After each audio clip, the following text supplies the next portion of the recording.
Hi friends. आज हम वर्णन प्रणाली के बारे में चर्चा करेंगे। एच गार्लिक ने लिखा है, वर्णन का अर्थ है शब्दों या संकेतों या ध्वनियों के द्वारा किसी वस्तु का चित्र प्रस्तुत करने का कार्य। यह शाब्दिक चित्र बनाने की प्रक्रिया है। वह किसी वस्तु का ब्यौरा देने का प्रयत्न करता है जिससे कि बालक उसके बारे में उचित धारणा बना सके। वर्णन वास्तव में स्पष्टीकरण का एक रूप है। शिक्षक इतिहास पढ़ाने में किसी युद्ध का, विज्ञान पढ़ाने में किसी यंत्र का और भूगोल पढ़ाने में किसी प्रदेश का वर्णन करके छात्रों के मस्तिष्क में उनका चित्र अंकित करता है। वर्णन प्रणाली का प्रयोग कम या अधिक मात्रा में सभी विषयों के शिक्षण में किया जाता है। यह प्रश्न 2014 डीएससी में पूछा गया है। वर्णन करने में सावधानियाँ। शिक्षक को उस वस्तु या व्यक्ति का पूर्ण ज्ञान होना चाहिए जिसका वर्णन वह करना चाहता है।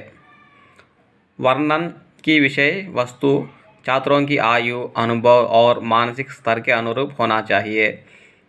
वर्णन की रोचकता और सजीवता प्रदान करने के लिए शिक्षक को हाव भाव का सहारा लेना चाहिए। वर्णन तर्कों और तथ्यों पर आधारित होना चाहिए। किसी भी दिशा में उसमें कल्पना या असत्यता का पुट नहीं होना चाहिए। वर्णन को मनोरंजक और प्रभावशाली बनाने के लिए उपयुक्त सहायक सामग्री का प्रयोग करना चाहिए। वर्णन में कोई तथ्य छूटना नहीं चाहिए। ऐसी दिशा में वर्णन अपूर्ण और फलतः उसका चित्र भी अधूरा रहता है। वर्णन क्रमबद्ध और व्यवस्थित होना चाहिए जिससे छात्रों पर उसका स्थायी प्रभाव पड़ सके। पाठ्य योजना बनाते समय ही शिक्षक को इस बात का निर्णय कर लेना चाहिए कि वर्णन किन स्थलों पर किया जाना है।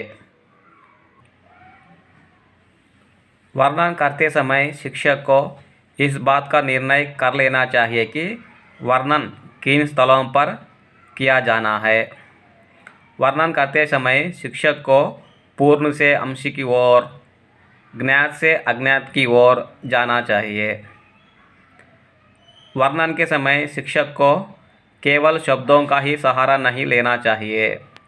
उसे विषय से संबंधित स्थूल वस्तुएं भी छात्रों को दिखानी चाहिए।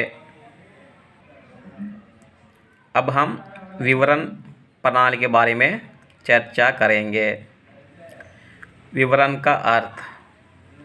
वर्णन और विवरण एक ही सिक्के के दो पहलू हैं। हम किसी व्यक्ति या स्थान का वर्णन करते हैं पर किसी घटना का विवरण देते हैं। वस्तुतः विवरण कहानी कहने का एक रूप है। ग्रीन व बर्चने के अनुसार विवरण का अर्थ है क्रमबद्ध घटनाओं का वर्णन। विवरण का उद्देश्य छात्रों के मस्तिष्क पर किसी घटना का स्पष्ट चित्र अंकित करना है।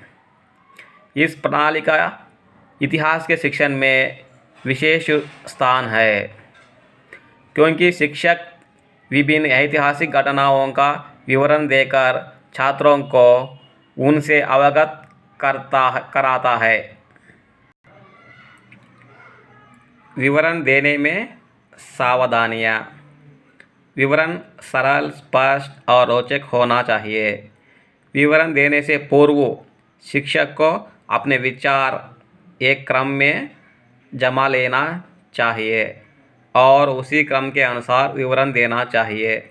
विवरण को रोचक और आकर्षक बनाने के लिए शिक्षक को भावों के अनुसार अपने स्वर में उतार चढ़ाव करना चाहिए। विवरण की शैली सजीव और चित्ताकर्षक होनी चाहिए जिससे कि छात्र उसे एकाग्रचित्त होकर सुने। शिक्षक जिस घटना का विवरण देना चाहता है उसे उसका और उससे संबंधित तथ्यों का पूरा ज्ञान होना चाहिए। विवरण में कोई भी अनावश्यक बात नहीं होना चाहिए। ऐसा करना समय और शक्ति का दुरुपयोग करना है।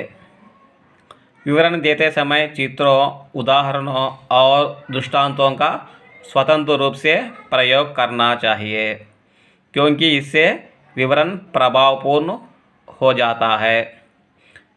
विवरण खंडों में दिया जाना चाहिए, परंतु इन खंडों को तार्किक क्रम में नियोजित करना चाहिए।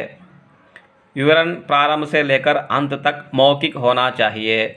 शिक्षक को किसी भी दशा में नोट्स या पुस्तक की सहायता नहीं लेनी चाहिए। विवरण में आने वाली महत्वपूर्ण बातों पर प्रश्न पूछे जाने चाहिए। प्रश्नों से छात्रों से सजगता रहती है और शिक्षक को यह जानकारी हो जाती है कि छात्र उसमें समझ रहे हैं या नहीं। विवरण को नाटक के रूप में अभिनय करने के लिए छात्रों को अवसर देना चाहिए।